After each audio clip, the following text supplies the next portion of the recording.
ആ മകൾ പോകാൻ നിൽക്കുമ്പോഴാണ് ആ ഒരു നിമിഷത്തിലാണ് ഇത്തരത്തിലൊരു ദുരന്തമുണ്ടായി. ആ ലോറി ആ 4 പെൺകുട്ടികളുടെ മുകളിലേക്ക് മറിഞ്ഞു വീട് അത്തരത്തിലൊരു ദുരന്തം സംഭവിക്കുന്നത്.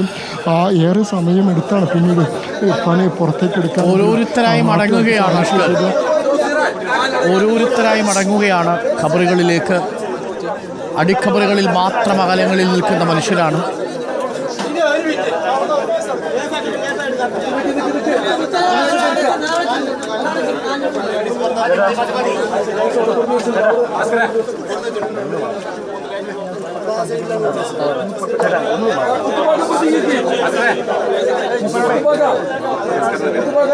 ഓരോരുത്തരായി മടങ്ങുന്നു.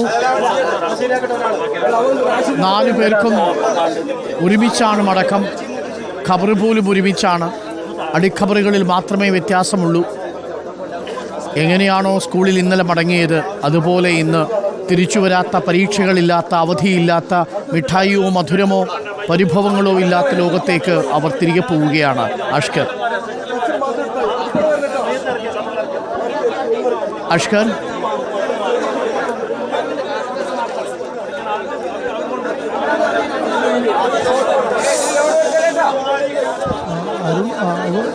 അരുൺ, അവർ എക്കാലത്തും അങ്ങനെ തന്നെയായിരുന്നു. അവർ ജനിച്ച് വളർന്ന കളിപ്രായം മുതൽ തന്നെ അവർ ഒരുമിച്ച് കളിച്ചിരുന്നവരാണ്.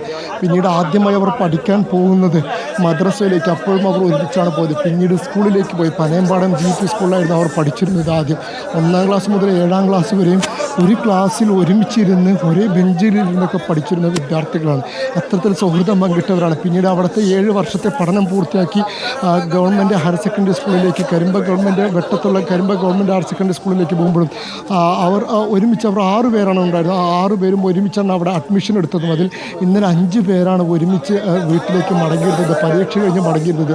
ആ പരീക്ഷയിൽ വലിയ വിജയിക്കുമെന്നുള്ള ഉറപ്പിൻ്റെ സന്തോഷവും ആത്മവിശ്വാസവും ഒക്കെ അവർക്കുണ്ടായിരുന്നു. അതിൻ്റെ സന്തോഷം പങ്കുവെച്ച് മധുരം വാങ്ങി അത് പങ്കിട്ട് അത്തരത്തിൽ സന്തോഷത്തോടു കൂടി വീട്ടിലേക്ക് പോയിരുന്നവരാണ്. നാളെ വീണ്ടും പരീക്ഷയ്ക്കെത്തി പരീക്ഷ എഴുതി വിജയിക്കാൻ വേണ്ടി എത്തിയവരാണ്. അതിൽ ജീവിതത്തിൽ വലിയ സ്വപ്നങ്ങളും പ്രതീക്ഷകളും ഉണ്ടായിരുന്ന വിദ്യാർത്ഥികളാണ്. പക്ഷേ അതിനൊന്നും വിധി അവരെ കാത്തുവെച്ചില്ല എന്നുള്ളതാണ്. ഒരു ദുരന്തം അവർക്ക് മേൽ വന്ന് പതിച്ച് 4 പേരും CCTV ദൃശ്യങ്ങൾ നമ്മൾ കണ്ടതുപോലെ ആ മരണത്തിൻ്റെ അല്ലെങ്കിൽ ആ ദുരന്തത്തിൻ്റെ ഏതാനും സെക്കൻഡുകൾക്ക് മുമ്പടക്കം 4 പേരും ഒരുപോലെ നിരയായി കൊണ്ട് തന്നെ നടന്ന് നീങ്ങുന്നത് നമുക്കതിൽ കാണാൻ കഴിയും. 4 പേരും ഒരുമിച്ച് നടക്കുകയായിരുന്നു. തോളിൽ കൈയിട്ട് സൗഹൃദം പങ്കിട്ടുകൊണ്ട് പരസ്പരം പുസ്തകങ്ങളൊക്കെ മാറി മാറി ചുമന്നുകൊണ്ട് അത്രയേറെ സൗഹൃദമാണ് അവർക്കിടയിൽ ഉണ്ടായിരുന്നത്. ആ സൗഹൃദം അവരെ മരണത്തിനും മരണശേഷവും ഇപ്പോൾ അവസാനം ഖബറിലേക്ക് വെക്കുമ്പോൾ പോലും അവർ അത്തരത്തിൽ ചേർത്ത് പിടിച്ചുകൊണ്ട് തന്നെ പോകുന്നു എന്നുള്ളതാണ്. ഈ നാട് അവരെ ഒരുമിച്ച് ചേർത്ത് പിടിച്ചുകൊണ്ട് തന്നെ യാത്രയാക്കുകയാണ്. അവർക്ക്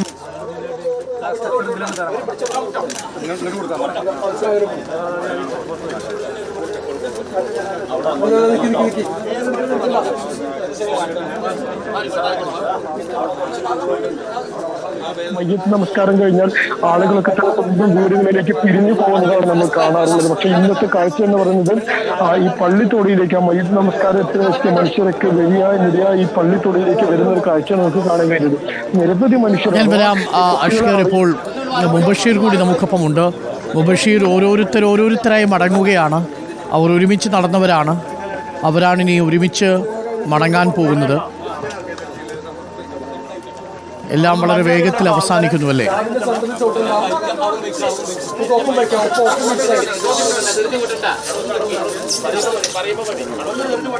അരുൺകുമാർ